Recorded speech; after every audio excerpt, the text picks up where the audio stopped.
இந்த படத்துல பார்த்தீங்கன்னா, குடியால குடியை கெடுத்தவன பத்தி தான் சொல்லியிருக்காங்க. இந்த படத்த நெறைய பேர் பார்த்துருக்க மாட்டீங்க. 2023ல ரிலீஸ் ஆனது. குரு சோமசுந்தரம், சஞ்சனா நடிச்ச படம். இந்த படத்த பார்த்தீங்கன்னா, 100ல ஒருத்தராவது குடிய விட்டு வருவீங்கற நம்பிக்கை எனக்கு இருக்கு. இந்த படத்தோட பேரு பார்த்தீங்கன்னா, பாட்டில் ராதா. இவரு ஒரு ஹீரோ பார்த்தீங்கன்னா, குடின்னு குடியோடயே வாழ்ந்துட்டு இருக்காரு. அவங்க ஒய்ஃப் பார்த்தீங்கன்னா, ஒரு கட்டத்துக்கு மேல தாங்க முடியாம மறுவாழ்வு மையத்துல சேர்த்து விட்டுருவாங்க. கடைசில பார்த்தீங்கன்னா, அந்த மறுவாழ்வு மையத்திலிருந்து ஓடியாந்துருவாரு. ஜன்னல் வழியா எகிறி குதிச்சு ஓடியாந்துருவாரு. இத பார்த்துட்டு உங்க பொண்டாட்டி திருத்தவே முடியாதுன்னு சொல்லிட்டு தாலிக்கொடியை கழட்டி குடுத்துட்டு போயிருவாங்க, பிள்ளைங்கள கூப்பிட்டுட்டு. இவரு பார்த்தீங்கன்னா, மறுபடியும் அந்த தாலிக்கொடி இதெல்லாத்தையும் அடகு வச்சு, வீட்ல இருக்கிற பொருள்லாம் வித்து மறுபடியும் குடிக்க ஆரம்பிச்சுருவாரு. குடிச்சு அழிச்சிருவாரு. கடைசியில குடிச்சு அழிச்சிட்டு அவங்க பிள்ளைய பார்க்க போலான்னு ஒரு நாள் போவாரு.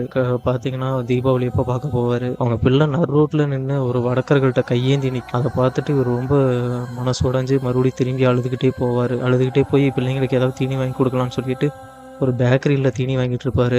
வாங்கிட்டு அந்த காசு குடுக்காம ஓடியாந்துருவாரு. அந்த கடைக்காரரு பார்த்தீங்கன்னா, துரத்துன்னு துரத்துவாரு. துரத்தி ஒரு வழியா புடிச்சு அவர அடிச்சு, இந்த மாரி பிச்சை எடுக்கிறதுக்கு நீ தூக்குல தொங்கிடலாம்டா அப்படின்னு சொல்லவும், அந்த தீனிய விட்டுட்டு மறுபடியும் அழுதுகிட்டே போயிருவாரு. இதுலருந்து எப்படி திரும்பி மீண்டு வந்தாரு அப்படிங்கிறத பத்தி தான் அந்த படத்துல தெளிவா சொல்லியிருக்காங்க. பிடிக்கிறவங்க இருந்தீங்கன்னா மறக்காம அந்த படத்த பாருங்க.